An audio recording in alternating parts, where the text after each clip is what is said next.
तो नमस्कार दोस्तों।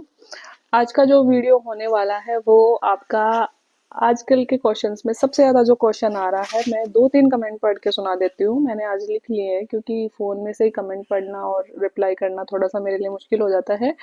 @किरण प्रा का मैसेज है 2025 में, बहुत बड़ा मैसेज था बट मैंने जो मेन पॉइंट है वो लिखे हैं। 2025 में आरपीएससी एग्जाम्स में अजीबोगरीब क्वेश्चन आए हैं मैडम, कैसे तैयार करें। दिसंबर में जो संस्कृत विभाग में जो लाइब्रेरियन की पोस्ट थी उसका पेपर आपने देखा था क्या, उस पर सजेशन दीजिए। कृष्णा सोनी जी का मैसेज है कि आरपीएससी के पेपर का पैटर्न बदलता जा रहा है, बुक और ये सब बदलने की जरूरत है क्या, कहाँ से पढ़े। फिर पुष्पा जी का मैसेज है कि मैम क्वेश्चन पूछने का जो ट्रेंड है वो बदल गया है, हम जो पढ़ रहे हैं वो एनफ नहीं है। और फर्स्ट पेपर की हिस्ट्री कल्चर आपने कहाँ से पढ़ा था।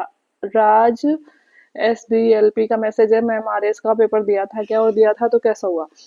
देखो, सबसे पहले तो मैं ये बता देती हूँ कि नहीं, मैंने आरएस का पेपर नहीं दिया। इवन मैंने 2021 वाला जो मेरा इंटरव्यू था उसके बाद में कोई आरएस का पेपर नहीं दिया, क्योंकि 2021 में मेरी जॉब भी लग गई थी और 22 में मेरी शादी हो गई थी। तो उसके बाद से मैंने पहले से डिसाइड कर रखा था कि भाई मैं जो भी तैयारी करनी है शादी से पहले ही करूंगी। एक बार नौकरी लग जाऊँ, शादी कर लूँ, उसके बाद में मैं तैयारियां नहीं करूंगी, क्योंकि आरएएस एक छोटी मोटी एग्जाम तो है नहीं। डेडिकेटेड 1 2 3 साल की इसके लिए टाइम चाहिए। और क्योंकि मेरी नई नई शादी हुई है तो फैमिली के लिए टाइम देना भी मेरे लिए जरूरी था। जॉब, फैमिली, चैनल, है ना, ये 3 चीजें मेरे लिए बहुत हो जाती है। तो मैंने 2022 के बाद में, 21 के बाद में किसी भी एग्जाम की तैयारी नहीं करी। हाँ, मैंने सोचा है कि एपी की मैं तैयारी कर सकती हूँ, बिकॉज वो सेम पैटर्न हो जाता है जो मैं पढ़ाती हूँ। बाकी आरएस की तैयारी मैंने नहीं करी है। हाँ, अब जो आपका क्वेश्चन है जो आपने पूछा है कि आरपीएससी का पेपर का पैटर्न बदल रहा है, तो क्या हमें अपनी तैयारी बदलने की जरूरत है। तो सबसे पहले आरएएस के पेपर की बात कर लेते हैं। मैं कहूंगी कि जी हाँ, बहुत टफ पेपर था। और मैं ये कहूंगी कि 2018 का पेपर जो मैंने दिया था लास्ट आरएएस का, वो भी एक टफेस्ट पेपर माना जाता है। और यूं कहा जाता है कि उसके बाद में जो सबसे टफ पेपर आया है वो यही आया है। 2021 वाला पेपर थोड़ा हार्ड था, थोड़ा आसान था, 23 वाला भी ठीक ठाक था, लेकिन 25 ये 24 वाला जो पेपर आया, 25 वाला जो पेपर आया है, बहुत ही खतरनाक पेपर था। इस बात से मैं एग्री करती हूँ। मैंने पेपर नहीं दिया था, बट आप सब लोगों ने जैसे ही पेपर दिया और मेरे पास कमेंट आने लगे तो मैंने पेपर देखा। और सच में बहुत सारे क्वेश्चन ऐसे थे जिनको देख के दिमाग हिल गया। वाहियात से वाहियात क्वेश्चन थे। फर्स्ट चीज की, बहुत सारे बच्चे कह रहे हैं कि यूपीएससी का पैटर्न आरपीएससी फॉलो करने लगी है। तो मैं ये कहूंगी कि मुझे नहीं लगता यूपीएससी का पैटर्न भी फॉलो किया है। हाँ, यूपीएससी में भी ये स्टेटमेंट वाले क्वेश्चन आते हैं कि एक क्वेश्चन होता है जिसके 4 स्टेटमेंट होते हैं, बट आरपीएससी में जो स्टेटमेंट्स हैं उनमें इतना माइनर अंतर दिया है। यूपीएससी ऐसा नहीं करती है। यूपीएससी 3 स्टेटमेंट या 2 स्टेटमेंट जो सही गलत होते हैं उनमें बड़ा अंतर रखती है ताकि बच्चे को अंदाजा लग जाए। बट आरपीएससी ने इतना माइनर अंतर किया, जैसे वो बीजेपी की सीट वाला क्वेश्चन था, 138 की जगह 133 कर दिया, है ना। तो इतना माइनर अंतर कोई कैसे याद रह सकता है ना।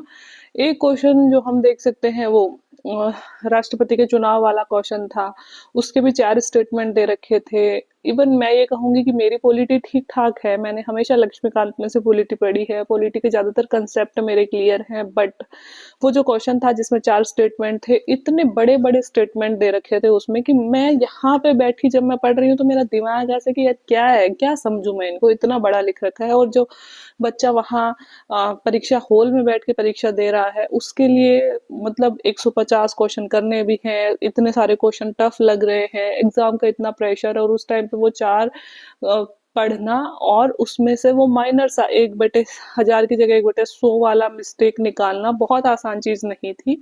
क्वेश्चन आसान होते हुए भी उस प्रेशर में गलत होना कोई बड़ी बात नहीं है, ठीक है। इसके अलावा कई सारे क्वेश्चन दे रखे थे आरपीएससी ने। ये तो स्टेटमेंट वाला हो गया कि यूपीएससी भी से भी अजीब पेपर बना दिया आरपीएससी ने। एक क्वेश्चन के अलावा बात करते हैं फैक्चुअल क्वेश्चंस की। तो आरपीएससी ने, ये नहीं है कि पेपर हार्ड बनाया, आरपीएससी ने जानबूझ के इतना पेपर बिगाड़ा है कि किसी के बाप को भी पेपर नहीं आ पाए, कितना ही पढ़ने वाला बच्चा हो यार। कृष्ण देव राय के दरबारी कवि की लिखी हुई किताब की भाषा कौन सी थी। अब अगर ऐसे क्वेश्चन देने लगे, हाई कोर्ट में जो रजिस्ट्रार बैठा था उसकी ज्वाइनिंग डेट क्या थी, तो हम हम जज पढ़ते हैं, हम जजों की पदावली पढ़ते हैं, हम जजों, इस जज के बाद कौन सा जज आया इसका पैटर्न पढ़ते हैं, लेकिन रजिस्ट्रार, सच में यार मतलब कैसे सोच सकते हो कि बच्चा ये चीजें याद रखेगा। तो आरपीएससी का ये थिंकिंग थी कि ये सारे क्वेश्चन हमें सही करवाने ही नहीं है। और अगर सच में स्पोर्ट्स में से देख लो आप, स्पोर्ट्स में से ऐसे क्वेश्चन आए हैं कि बड़े अच्छे अच्छे क्वेश्चन जो कि हमारे ओलंपिक्स गेम्स में से आ सकते हैं, पैरा ओलंपिक्स में से आ सकते हैं, किसी ने गोल्ड जीता वो क्वेश्चन आ सकता है। और ऐसे क्वेश्चन दिए थे स्पोर्ट्स में भी जो बहुत ही छोटे लेवल के गेम्स थे उनके। तो यार कैसे कोई मतलब बच्चा सोच सकता है कि कितना पढ़ सकता है हम। अब ये तो पेपर की बात हो गई कि पेपर इतना टफ था, ऑफ कोर्स टफ था पेपर, और मैं ये नहीं कहूंगी कि अच्छा पेपर था, मैं सिर्फ ये कहूंगी कि आरपीएससी ने जानबूझ के खराब बनाने के लिए बच्चों की, ऐसे कहूंगी डिमोरलाइज करने के लिए इस तरह का पेपर दे दिया। बट हम सवाल नहीं उठा सकते क्योंकि जीके है, जीके में से कुछ भी आ सकता है, और एक्सपर्ट्स है बनाने वाले, वो कुछ भी बना सकते हैं। हम ये नहीं कह सकते सिलेबस से बाहर आया था, सिलेबस टू सिलेबस क्वेश्चन आए थे। हाँ, ज्योग्राफी के क्वेश्चन थोड़े आसान थे, अगर हम मैथ्स रीजनिंग ठीक ठाक कर दे, ज्योग्राफी ठीक ठाक कर दे, पॉलिटी के भी ज्यादातर क्वेश्चन ठीक ठाक थे, है ना। तो अगर वो कर देते हैं तो हमारे ठीक ठाक मार्क्स बन रहे हैं, है ना। लेकिन ये जो पैटर्न चला है, अब आपका जो कंसर्न है कि क्या फर्स्ट ग्रेड के भी ऐसे ही पेपर आने वाला है, और क्या हमें हमारे एग्जाम पढ़ने की जो रणनीति है या जो बुक्स आज तक हम पढ़ते आए हैं, जो नोट्स पढ़ते आए हैं, उनको चेंज कर देना चाहिए। तो मैं ये कहूंगी कि चेंज कर भी दोगे तो कहाँ से करोगे बताओ, किसने ऐसी किताब छापी है कि जिसमें आरपीएससी के ये क्वेश्चन मिलेंगे। और चलो मान लो कोचिंग वाले तैयार बैठे हैं और कोचिंग वाले छाप भी देंगे थोड़े दिन में ये किताबें, लेकिन कितना कितना दिमाग याद कर लोगे यार। कितने सब्जेक्ट है हमारे प्री में, 8-10 सब्जेक्ट है, 8-10 सब्जेक्टों की कितनी किताबें हैं, उनमें से हम बेस्ट किताबें चूज करते हैं, और बेस्ट किताबों में कितने कितने पेज होते हैं, कौन कौन सा पेज रट लोगे। और चलो किताबें रट ली, तो करंट कहाँ से रट लोगे भाई ऐसी। तो ये चीज तो भूल जाओ कि हम अगर आगे के एग्जामों में ऐसे क्वेश्चन आए तो हम सही कर पाएंगे, मुझे नहीं लगता हम सही कर पाएंगे। ऐसे क्वेश्चन तो बने ही गलत करने के लिए होते हैं, और होंगे ऐसे क्वेश्चन तो गलत होंगे। तो क्या अब किताब चेंज करके क्या करोगे। इतने साल तक हम जिस किताब से पढ़ते आए हैं, अब 1 साल 2 साल लास्ट तैयारी का समय चल रहा है, आप चेंज कर लोगे, और चेंज कर लोगे तो क्या हमें याद हो जाएंगे, नहीं होंगे यार याद। इतने साल जिससे पढ़ते आए हैं, जो चीजें पढ़ते आए हैं वही याद हो सकती हैं। तो हमें क्या करना चाहिए, मैं ये कहूंगी कि ऑथेंटिक किताबें पढ़ो। हाँ, पहले ऐसे लगता था कि कोचिंग नोट्स पढ़ के उनको रट के पास हो सकते हैं, शायद प्री में, मेंस में तो पहले भी नहीं हो सकते थे, बट प्री की बात कर सकते हैं। बट अब अगर हमने कंसेप्ट क्लियर रखे, चाहे हम कोचिंग नोट्स में से पढ़ें, चाहे हम लक्ष्मीकांत में से पढ़े, चाहे किसी भी बुक में से पढ़े, अगर हम कंसेप्ट क्लियर रखते हैं तो ऐसा नहीं कहूंगी कि ये आंसर हमें एकदम ऐसे के ऐसे मिल जाएंगे, बट इन आंसर्स के आसपास हम पहुंच पाएंगे अगर हमारे दिमाग में धारणाएं, जैसे हमें पता है राष्ट्रपति का चुनाव कैसे होता है, वो हमें किताबी लैंग्वेज में नहीं, हमें शब्दों में, अपने शब्दों में पता होना चाहिए, है ना। ऐसे ही सारे जो भी चीजें हैं, फैक्चुअल को छोड़ दो, फैक्चुअल तो रटने वाली होती है, कंसेप्ट मैंने देखा है कि एनसीईआरटी जो होती है उनमें इतने अच्छे कंसेप्ट क्लियर होते हैं। आज ही मैं 9वीं की सामाजिक विज्ञान में मूल अधिकार पढ़ा रही थी, लास्ट चैप्टर था, और इतना अच्छा उसमें मूल अधिकार समझा रखे हैं, एक एक अधिकार, 6 अधिकार इतने अच्छे से समझा रखे हैं। तो मुझे ऐसे लगता है कंसेप्ट क्लियर करने के लिए हमारी एनसीईआरटी जरूरी है। और पुराने पेपर्स की स्टडी करो, बार बार करो, तो आपको पैटर्न आरपीएससी का समझ में आने लगेगा। करंट को साथ लेके चलो, इकोनॉमिक सर्वे में इस बार भी ठीक ठाक क्वेश्चन थे, तो इकोनॉमिक सर्वे को रट लो, कुछ चीजें हैं जो हमें पास करवा सकती हैं। ज्योग्राफी में सही सही क्वेश्चन थे, तो ज्योग्राफी को अच्छे से तैयार कर लो, है ना। अब यार 100 में से 100 नंबर तो लाने नहीं है, 150 में से 150 लाने नहीं है, और 150 में से 150 आ भी नहीं सकते हैं जिस हिसाब का पैटर्न है। ना ही हम ऐसे किताबें खरीद सकते हैं कि इसमें से तो आ ही जाएगा यार। जिस हिसाब से क्वेश्चन आए हैं वो तो कहीं से भी नहीं मिलेंगे, और मिल भी जाएंगे मतलब छाप भी देंगे, कोचिंग वाले किताब वाले राइटर छाप देंगे। तो हम कितना याद कर सकते हैं यार।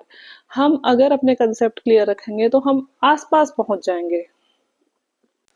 तो अगर हम कंसेप्ट क्लियर रखेंगे तो हम ऑप्शंस के आसपास पहुंच जाएंगे, है ना, और उतना ही हमारे लिए काफी होता है। लगभग हमारे मतलब अगर हम किसी चीज का अनुमान लगाएंगे तो लगभग हमारी चीजें सही हो जाएंगी। और रही बात फर्स्ट ग्रेड की या लाइब्रेरियन की या सेकंड ग्रेड की या रीट की, क्या इनका भी ऐसा ही पैटर्न होने वाला है? तो यार ऐसे तो देखो आरपीएससी के बारे में कुछ नहीं कह सकते, कुछ भी हो सकता है, बट जहां तक मुझे लगता है आरएएस के पेपर का लेवल तो हमेशा से ही हार्ड आता है। अब यूपीएससी को फॉलो करने की कोशिश करिए, बाकी जो हमारी विभागीय एग्जाम होती है मुझे नहीं लगता कि ऐसा कोई पेपर, इतना टफ पेपर बनाया जाएगा। हाँ, करंट में से टफ कर सकते हैं, सब्जेक्ट्स में से तो इतना क्या ही टफ करेंगे यार, है ना। बाकी तो सेकंड पेपर तो अपने सब्जेक्ट का होता ही है, उसका तो हम डीपली स्टडी करते ही हैं। फर्स्ट पेपर में यार ऐसा क्या ही कर देंगे, तो उस चीज में डरने की जरूरत है नहीं।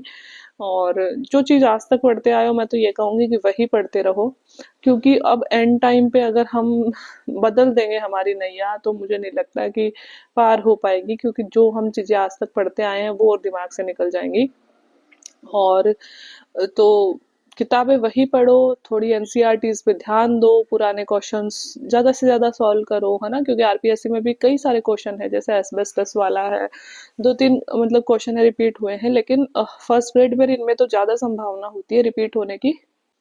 क्या कह सकते हैं, मैं इतना कह सकती हूँ कि यार देखो, मुझे नहीं पता आरपीएससी क्या पूछेगी या फिर क्या पैटर्न चेंज करने वाली है, लेकिन सब सिलेबस से बाहर तो जाएगा नहीं। और सिलेबस में अगर ऐसे क्वेश्चन आएंगे जो इस बार आए हैं, उनमें ऑटोमेटिक कट ऑफ कम हो जाएगी, क्योंकि वो किसी को भी नहीं आते। और रही बात वो क्वेश्चंस जो हमें आने चाहिए, वो आपको आने चाहिए, जो हमने पढ़ा है वो हमें आना चाहिए। तो देखो एससी दे देंगे आरपीएससी, तो जो चीजें कम से कम सिलेबस में लिखी गई हैं और हमारे बस में हैं उनको हम तैयार कर लें। और बहुत सारे बच्चे डिप्रेशन में आ चुके हैं कि ऐसा पेपर हुआ तो हमारा क्या होगा, इससे अच्छा तो हम पढ़ाई छोड़ दे। बहुत सारे मैसेज, वो मैंने नौकरी क्यों लगना चाहिए वो डाला था, तो उस पर कमेंट आ रहे थे कि नौकरी लगने के चक्कर में उम्र बर्बाद हो गई। तो मैं सिर्फ इतना कहूंगी कि यार देखो, इतने साल अगर तैयारी करी है तो लास्ट साल समझ के कर लो, क्योंकि एओ की, आरओ की, फर्स्ट ग्रेड की जो पास होंगे उनके आरएस मेंस लगेगी, है ना, और रीट की भी लगेगी, एसआई वैसाई की भी आने के चांसेस हैं। तो यार इतनी वैकेंसी जब आ रही हैं तो किसी ना किसी में तो सिलेक्शन हो ही सकता है। इतने साल अगर दिए हैं तो एक साल और थोड़ा सा कुर्बान कर दो। मुझे नहीं पता आरपीएससी क्या सोचती है, मुझे नहीं पता कि हम कितने क्वेश्चन अटेम्प्ट कर पाएंगे, बट मुझे इतना पता है कि आप ईमानदारी से लगे रहोगे ना, तो ऊपर वाले के खाते में जो हमारा हिसाब चल रहा है ना, अब उसके लौटाने की बारी आएगी। और वो लौटाएगा, वो नहीं हमारा कर्जा बाकी रखेगा। बस अपने कर्मों पे भरोसा रखो, अपने मम्मी पापा के कर्मों पे भरोसा रखो कि यार हमने अगर जिंदगी में सच्चे कर्म किए हैं तो हमें जरूर फल मिलेगा। और भगवान पे भरोसा रखो, मैं तो इतना कहती हूँ, हिम्मत हारने से नहीं चलेगा। जिस भंवर में हम इतने साल तक फंसे हैं, एक अंतिम साल समझ के उस भंवर में और कोशिश करो, क्या पता नया पहाड़ लग जाए। इसी भरोसे में तैयारी और करो थोड़ी सी।